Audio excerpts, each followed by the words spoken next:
2 years after we got married, I still felt like we were just starting our journey together. It had been 2 years since we promised to be together forever, but my heart sank when my wife happily announced, "I'm going to have a baby." The father was my boss. I remembered her saying, "Let's wait to have kids. I want us to enjoy being newlyweds." When we first got married, my name's Ryan Kitchen, and I turned 30 this year. I married Susan 2 years ago after meeting her at work. Even though we worked in different parts of the company, I couldn't help but admire her beauty whenever we passed each other in the office or shared an elevator ride. When a coworker finally introduced us, my heart soared with joy. I'd always looked for chances to chat with Susan, and I wasn't going to miss this one. I watched all the movies and read the books she suggested. Slowly but surely, my efforts to get closer to her were paying off. At that time, it seemed Susan had a boyfriend, but I didn't pry too much into it. I was showing her that it didn't matter to me. Looking back, I'm amazed at how persistent I was. Susan decided to leave her job and become a stay-at-home wife, and I'm glad she's taking care of our home. She's taking cooking and flower arrangement classes, having relaxed lunches with friends, and enjoying a comfortable life. 2 years into our marriage, just when our parents started hinting about wanting grandchildren, something unbelievable happened. The busy overtime season was over, and I was feeling great, leaving work on time. Thinking that Susan might be feeling lonely because of my busy schedule, I decided to surprise her with her favorite cake on my way home for the upcoming long weekend. I thought we could go on a mini vacation together. I grabbed brochures of nearby tourist spots from a travel agency near the train station. To save her the trouble of cooking, I ordered takeout. "I'm back. I managed to leave work early today," I told Susan as I took off my shoes at the front door. She hurried over from the hallway, looking surprised at my early return. While explaining about the takeout dinner, I handed her the cake she loves. However, something seemed wrong with Susan. "Susan, is everything all right?" I asked, handing her my suit jacket and noticing her small nod. Her expression was serious as we sat down in the living room. Susan took a seat across from me, and then she dropped a bombshell. "I'm pregnant, and I think we should end our marriage." I couldn't believe what I was hearing. Susan and I hadn't had any children yet. She was the one who had initially wanted to wait before starting a family right after our wedding. I had agreed to wait, wanting to respect her wishes to enjoy our early married life. We had been careful for the past 2 years, so how could she be pregnant now? "I want a divorce for the sake of the child," she said, a phrase I never expected to hear from her in such circumstances. I had always imagined using those words joyfully together. Susan's expression was blank, but her decision to divorce seemed final. "Please sign these papers." "I want a divorce for our child," Susan said, laying out divorce papers already signed by her. Susan's parents had already signed the witness section of the divorce papers. She had talked to them beforehand. "I want to find out who the father is, but I can't lose my composure here. I have my dignity too," she explained. "So you're sure about this?" I asked, and Susan nodded firmly in response. After that, I struggled to keep the pen steady as I signed the papers. Susan neatly folded the divorce papers, indicating she had already packed her belongings. With a large suitcase in hand, she made her way to the door, leaving me speechless. I couldn't find the right words for Susan as she prepared to leave. She didn't look back at me. Her feelings for me were gone, evident from her expression. She disappeared into the fading light, dragging her suitcase behind her. All I could do was watch her leave. That night, I drank alone until I passed out. Waking up in the living room, I realized I had caught a cold. It wasn't just a hangover. I was plagued by headaches and chills. I called my workplace and said I needed a sick day to recover. Reflecting on last night, I wondered if it had all been a dream. But there sat the liquor bottle and the pen on the living room table, reminding me it wasn't a dream. Susan had really betrayed me and left. Reality hit me hard, and my chest ached with pain. It's true what they say, the harder they fall. I couldn't believe how much I now despised Susan, the woman I had once loved so deeply. Determined to find the other man, I spent the day searching through Susan's belongings. Despite my anger, I couldn't help but notice the ring and bracelet I had given her during our dating days still in the jewelry case. And then I found our wedding ring in the trash. What was she thinking when she threw it away? Just thinking about it made me feel sick. Despite spending the whole day looking for clues about the other man, I'd only succeeded in worsening my fever. Despite my efforts to keep busy, my health didn't fully recover in just one day. In the end, I ended up taking a week off from work to sort things out. When I finally returned, I was taken aback to find that my coworkers already knew about my divorce, even though I hadn't shared the news with them. "How are you holding up, Ryan? Seems like you're quite sensitive, getting sick over a divorce," remarked my direct boss, Tom Gary, with a smirk. Gary had always been a thorn in my side, constantly making things difficult for me with his pretentious attitude and questionable behavior. As I reluctantly tolerated his presence, it dawned on me that he had mentioned the divorce. Then it hit me. Before Susan and I got married, she and Gary used to work together in the same department. Didn't Susan inform you about the divorce? Or were you too busy nursing your fragile ego? He taunted, and suddenly everything clicked into place. "Are you the father of Susan's baby?" I asked through gritted teeth. Gary, with an air of superiority, confirmed it. "That's correct," he replied, clearly enjoying my discomfort. In that moment, I didn't fully comprehend the gravity of my actions. When I regained consciousness, Gary lay sprawled across the room, surrounded by a toppled chair and scattered desk items. My fist throbbed with a dull pain, a testament to the altercation. The scene resembled a chaotic festival, with some people assisting Gary while others attempted to restrain me. Despite being struck, Gary found amusement in the situation, laughing at the trouble I had unwittingly invited.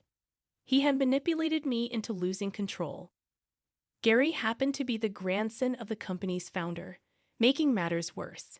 By punching him, I had assaulted a future executive. Predictably, I was suspended and ultimately terminated from my job. Now, I was not only unemployed but also abandoned by my wife. My life spiraled into disarray. Though I knew I needed to find work to survive, my actions lagged behind my thoughts. Daytime became an excuse to drink, and nightfall brought more of the same. It was a self-destructive cycle, devoid of motivation.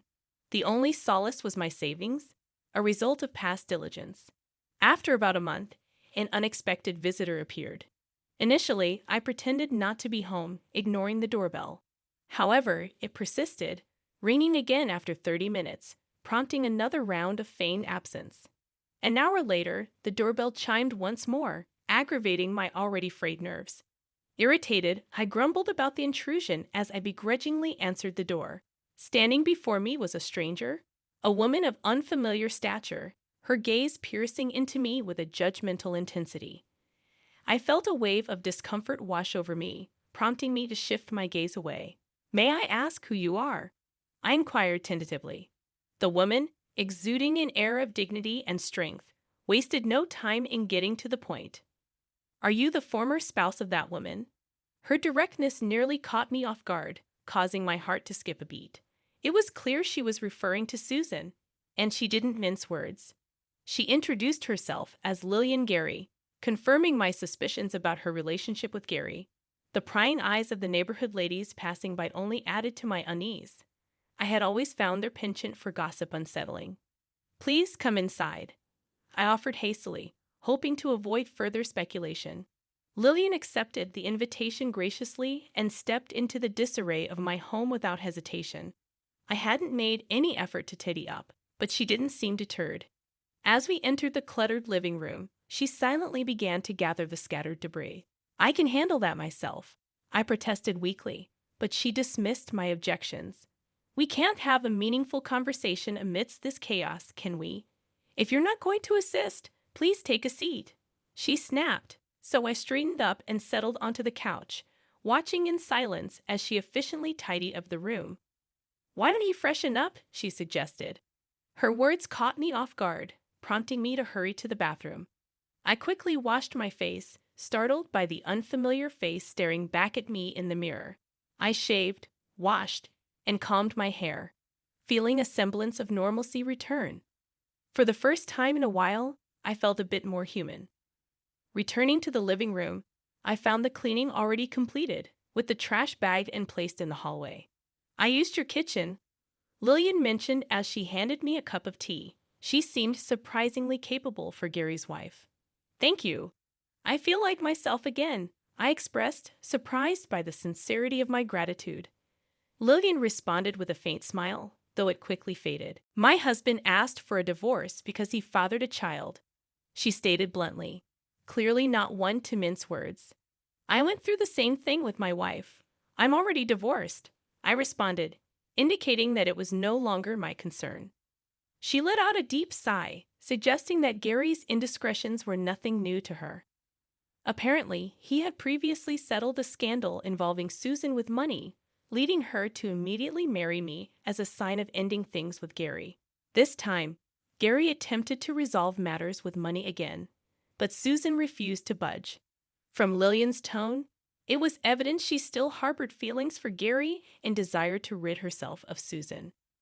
"So, you want to reconcile with Gary instead of getting a divorce," I summarized, surprised that she could still have feelings for someone who had cheated on her twice with the same woman and had a child with her. Lillian appeared taken aback when I asked if she didn't want a divorce, as if the thought hadn't crossed her mind. "Do you believe it's possible to move forward from this?" I questioned, finding her expressions and demeanor intriguing. I awaited Lillian's response with anticipation. With a slight smile, she simply remarked, "We're still married, after all." I'm not sure why, but her words left me feeling defeated. In the end, I asked Lillian to leave, agreeing to revisit the discussion another time. The day following Lily's visit, Gary paid me a visit. It appeared he had been informed by Lillian about her conversation with me the previous day. As a former superior, I'd ushered him into the living room. Gary glanced around the room and chuckled. "What's amusing?" I inquired. "Lillian's handiwork, isn't it?" Gary replied, a hint of amusement in his voice. I hadn't noticed, but it seemed Lillian's touch was evident in the tidiness of the room. The camaraderie between them grated on my nerves. When I questioned his reason for visiting, Gary disclosed that he had a favor to ask. He wanted me to persuade Lillian to divorce him. His request left me stunned. According to Gary, Lillian is unable to conceive, and he desires an heir. Susan's pregnancy presented a perfect opportunity for him. He offered me a bribe to persuade Lillian to agree to a divorce, placing a thick envelope on the table. The sight of him trying to resolve everything with money sickened me. "I want children, something Lillian can't provide," he stated, pushing my patience to its limit. I grabbed him by the collar, but he continued laughing, seemingly confident he wouldn't be struck again. Just as I prepared to swing my fist, a soft hand intercepted my raised arm. "Is my husband worth hitting?" Lillian's voice cut through the tension as she entered the room. "You left the front door wide open." "That's careless," she scolded me, causing me to release my grip on Gary. "Okay," I muttered, feeling the momentum drain from my confrontation. "So you desire a child." Lillian murmured, her gaze fixed on Gary, who nodded in agreement. From her back, she produced divorce papers. "Are you satisfied now?" she asked, offering the papers to Gary with a stunningly beautiful yet unsettling smile. As Gary accepted the papers, his fingers brushed lightly against her hand, leaving me with a sense of intrusion. I quickly averted my gaze, feeling as though I had witnessed something private. "Thank you," Gary muttered before swiftly exiting. "We're enemies now, aren't we, Gary?" Lillian waved without turning back, indicating that he had accepted her declaration of war. Once Gary disappeared from view, Lillian turned her attention back to me. "Shall we nurse our wounds together?" "But first, let's seek our revenge," she proposed. We both decided to separately demand compensation from Gary and Susan. Knowing their wealth, we anticipated they would comply with our demands regardless of the amount. I instructed my lawyer to handle all proceedings simultaneously, driven by my desire to see them suffer, even if just a little. This retaliation would be child's play, a small taste of payback. After making our demands, Susan finally appeared, tears streaming down her face. It seemed Gary would pay his share, but he refused to cover Susan's portion. While this was expected given their unmarried status, there seemed to be more to the situation. During a meeting involving the four of us, Gary attempted to shift blame onto me for Susan's infidelity, citing my busy work schedule as the cause of her loneliness. "You're quite the master of deception, aren't you? But your tricks won't work on me," I retorted. Lillian then produced a report from Gary's private investigation, commissioned by his parents. It revealed that Susan and Gary had been involved prior to my marriage to her, and Susan had accepted a settlement to end their relationship. However, their affair had continued clandestinely. Apparently, my marriage to Susan had been Gary's idea as a cover-up. My dedication to work and my somewhat insensitive nature made me an ideal husband for their purposes. Additionally, working alongside Gary provided them with a convenient means of monitoring me. The level of detail in the report compiled by Gary's parents, at significant expense, was astonishing. Lillian calmly read through the contents, causing Gary and Susan's faces to pale. Susan was the first to crack, her hysterical screams filling the room until they were cut short by tears. "Stop it now. It's not good for the baby if you stress yourself out."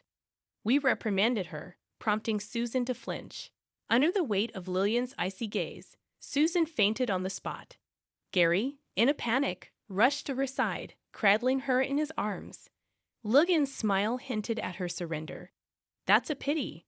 I believe Lillian truly loves Gary. Love and hate are two sides of the same coin. The deeper the love, the deeper the hate," she mused. It seemed Gary understood this too. In the end, I played no part in the discussion, as Lillian dominated the conversation.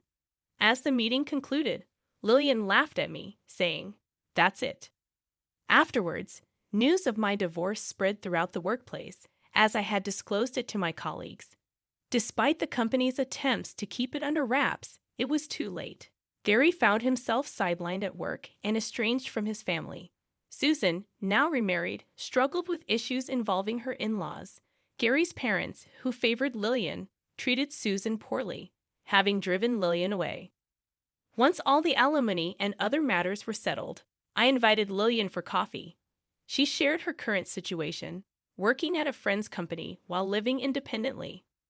"I can't have children, so I need to be self-sufficient," she explained. Seeing her speak with such sincerity eased my fears. "I don't agree with your reason for independence," I admitted, surprising both of us with my firmness. I noticed she still wore her wedding ring, a reminder of Gary. Summoning my courage, I expressed my feelings, asking her to wait until I found a job. "I hope to become your partner," I confessed. Lillian seemed taken aback at first, but then chuckled, acknowledging her complexity. "I know I can be difficult," she admitted. "I'm well aware," I replied, gently tracing the back of her hand with my finger. It seemed she was letting go of her past as she removed her ring. Then she lightly touched my hand, her affectionate gesture filling me with warmth. "I'll make you happy, so please wait," Lillian explained, her laughter brimming with joy. In that moment, I vowed to protect her smile forever. As the video concluded, I reflected on our journey together, eager for the future. What did you think? Subscribing to the channel will encourage us to produce more.